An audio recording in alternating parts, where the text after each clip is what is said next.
Sonia. Hi, Alexandra. How are you? I'm well, thanks. How are you? Yeah, good. Thank you so much for having us in your beautiful showroom today. Oh, It's you're great welcome. So glad to have you here. It's beautiful. It is a beautiful space. We're really glad to have you. Thank you.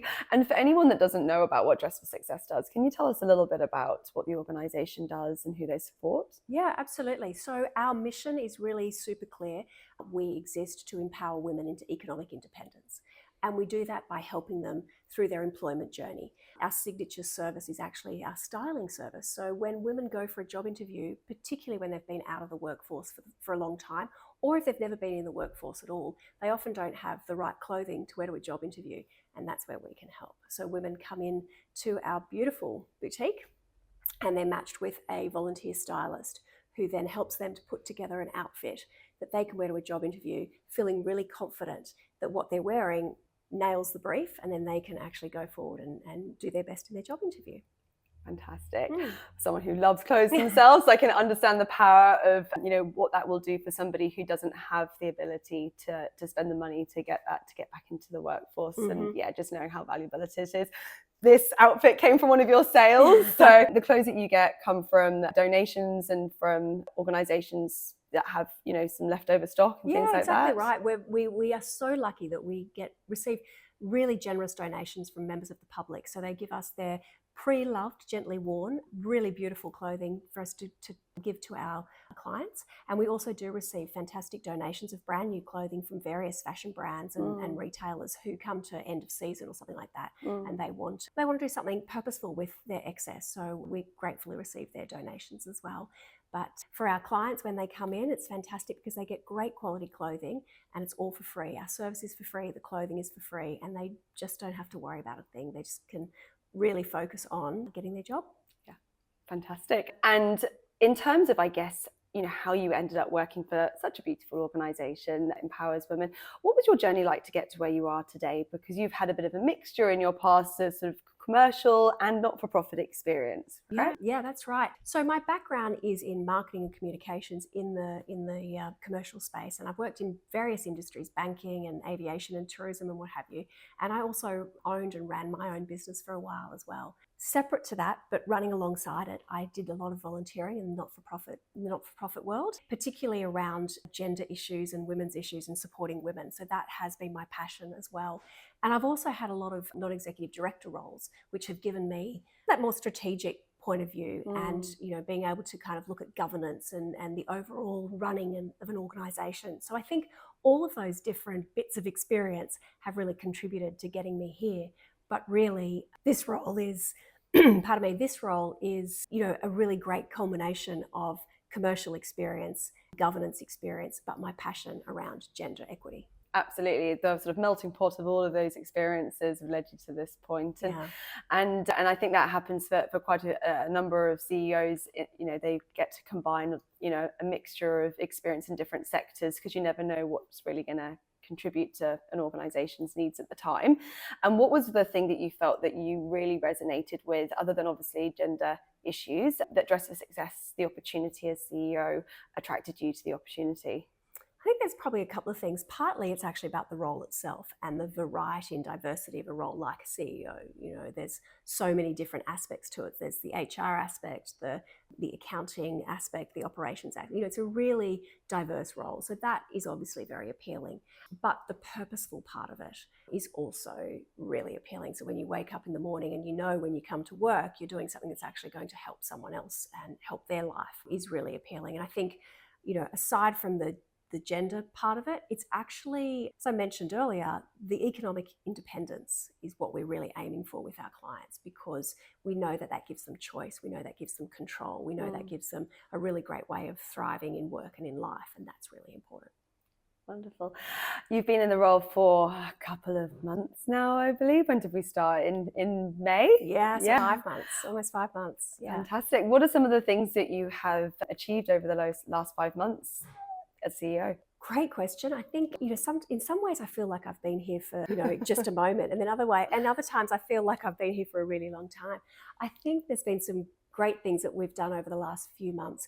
One of them is we've had some changes on our team, and so we've made some changes to the team. Just we had some vacant roles and what have you, and so we needed to fill those gaps, and that's been a really interesting process to build the team and to bring people into the team who have a complementary skill set to the people who are already here. You know, that's really interesting. So I've really enjoyed that.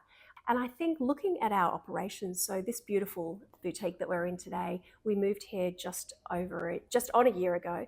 And we also moved our 2 other branches in the Illawarra and in Newcastle late last year as well, also into bigger premises. So we do have capacity to help more women, which I think is fantastic.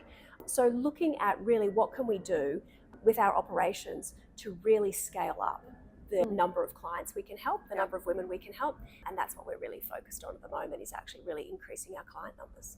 You've been busy. Yes, it's been great. It's been great. And obviously a lot of the work that you're able to do is able to be achieved because of the volunteers that you have that support Dress for Success, correct? Absolutely. We always say we're a volunteer-powered organisation. So we are a very small paid staff of 12 across the organisation, but over 350 active and very passionate volunteers. They're women helping women, and many of them have been with us for a number of years, but we're also always attracting new women as well, because I think that the purpose of Dress for Success really resonates with a lot of women. And when they find themselves thinking, well, how can I give back? How can I contribute?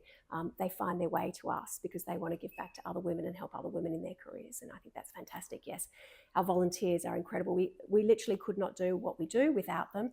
All of our client-facing services are provided by our volunteers, and that's why all our services can be free, because all of our volunteers donate their time and their expertise, their skills, their passion, all of that. Yeah, absolutely. I can definitely see the attraction. And I think I've heard from you, you know, it's not just the styling, it's sorting through all the many donations and organising. So there's kind of something for everybody depending on what their skill set is. Absolutely. So, you know, there is the stock sorting, and that is just a constant thing because, as I said, we receive so many generous donations. So, you know, there's always the stock sorting and the styling, you know, really interacting one-on-one with our clients. That's a really important part of the delivery of our service. And then there's our fashion sales. So that's where we sell our surplus stock that can't be used by clients. There's opportunities for expertise. We have an online career hub, which is a fantastic resource for women to use when they're looking for a job, but also when they're in the job and they want to progress in their career. Our online career hub is fantastic for that. And that's a combination of on-demand resources that are available 24/7, but also live workshops. And we have many, many experts who willingly give their time for those live workshops to, you know, to help our clients and to teach our clients and train our clients on various topics. And even things like resume reviews and mock interviews. If someone hasn't been for a job interview for 20 years, it can be a bit of a scary and daunting thought. So we can help with that too. And that's all run by volunteers. They're incredible. Wonderful. Well, it's so great to hear about the inner workings and, you know, the passion and the drive and the people that make up the organisation. I'd love to go back to your career a bit more and learn maybe some of the things that you think have been some key achievements or some pivotal moments in your career that have enabled you to be the leader that you are today. Oh, that's an interesting question, Alexandra. I think diversity is one of the key things that has brought me to this point. So, you know, lots of different organisations of different sizes and different industries and what have you. You know, when you're in your 20s or early 30s even, you just don't even know where you think you might want to be when you're, you know, 10 or 15 years down the track. So I think that diversity has been a really great opportunity for me to learn, and I draw on that experience regularly. I've also been really fortunate that I've worked for many fantastic women who have not just been managers, but they've also been mentors for me, and they have taught me a lot. So I think, you know, some of those things along the way have been great. I think the other thing is I have run my own business for 10 years, and there is nothing like the feeling of responsibility that comes with owning your own business, because you alone are responsible for the team. And when COVID hit, for example, and, you know, the people who were working for me, you know, I was responsible for their mortgages as well. I was responsible for their well-being. And so that creates a different level of, just responsibility and it's a different kind of perspective. So all of those different things, you know, big organizations, small organizations, owning your own business, they're all, you know, you learn something from everywhere, and I think that that kind of melting pot of experiences is beneficial. In terms of, I guess, comparing your experience and some of the things that you were able to do, maybe because of obviously finances in the commercial and corporate world versus working in a not-for-profit, what are some of the key differences that you identified that either benefit, like are nice to have working in the not-for-profit, or some of the things that you maybe struggled with in terms of, I guess, you know, the comparison between the corporate and the not-for-profit space? You know, I think what I think about in the not-for-profit space is that every dollar that comes into this organisation is donated by somebody. So that might be one of our corporate partners and we have some great corporate partners who provide financial support. We have some great donations from individuals, and we even get grants from government and other foundations and what have you. But what ties them all together is that someone has donated that money to us. So that level of responsibility that for every dollar we receive, we have to do something purposeful with it. So that feeling of, you know, no wastage. So yes, you know, it's true that in not-for-profits you run a bit leaner than you do in the commercial space. But then having said that, we also have fantastic corporates and people who will help us. You know, we get donations of office furniture, for example, when people, you know, organisations are moving, or we've got some laptops that were recently donated, and we've got another corporate partner who's refurbing all the laptops for us to bring them up to speed. So those sorts of things, it's amazing how generous people are with their skills and their time to help a not-for-profit. And I think that when you can be a little bit resourceful in that way, it means that the dollars that you get that are donated to us can be used. You know, they go further. And I think that's really important. That's fantastic. Really utilising those partnerships and those connections. Absolutely. And connecting to the cause. Yes, that's always a link. And in terms of sort of advice you would give for somebody who is thinking maybe about transitioning from a more corporate world into the charity space, what were some of the things that you think would be good advice to someone who's never done it before? I think the most important thing is, you know, you've got to have the right skills and experience. So whether you're in the commercial space or the not-for-profit space, your skills and experience have to be right for the role. So there's no getting away from that, absolutely. But I think that at a personal level, your personal values and what you're passionate about has to align with the mission of the not-for-profit. Because if you don't have that, you know, connection and that, you know, that authenticity, it's not going to work. Yeah. So I think that finding the right not-for-profit for you is actually the right way to go. Yeah, definitely. Absolutely. Yeah, and you can always get involved by doing things like volunteering. Absolutely, if that's sort of dipping your toe in to see if it's for you. And that's exactly, you know, my first roles in not-for-profit were volunteer roles, and you know, over time I've learnt so much and met so many people and had, you know, fantastic opportunities to get more and more involved in the not-for-profit space. And for example, I was a delegate to the United Nations. I went to the Commission on the Status of Women in New York. You know, what an incredible experience. And that came about through a volunteering piece of work. Yeah, definitely a great way to open those doors. Yeah, absolutely. What's on the horizon for Dress for Success? What have you got coming up over the next 12 months? That's an exciting question. There's some really great stuff in the pipeline. As I mentioned, we moved all 3 locations in the last 12 months. So we really do have capacity to help more women. And so increasing our impact is high on the agenda. We really want to see more women using our services. And I think it's really important, and part of our communication strategy is so that women know that all of our services are free. Our clothing is free. And there's no criteria. Any woman who thinks she can benefit by coming to Dress for Success is welcome. Jump on our website and make an appointment, because we would love to help. So I think that increasing our client numbers and our impact is absolutely high priority for the next 12 months. We also are opening a new location. Very exciting. We're opening in Western Sydney early in the new year. So we're looking at premises there at the moment. We were very fortunate to receive a grant from the New South Wales government to open new premises in Western Sydney. So that's very exciting to help serve those women who live a little bit further than where we are here at Summerhill. And then finally, you know, I really want to look at how do we expand our services and serve women in regional New South Wales. So I lived for 17 years in the Riverina and absolutely loved living in country New South Wales. And you know, it is a different experience when you live in a remote area, because access to services can be harder. Access to health services, access to education can be harder, but access to services like ours is harder too. So what can we do to make sure that those women can benefit from our services as well? So some really exciting things That on the is horizon. exciting, very exciting. Yeah.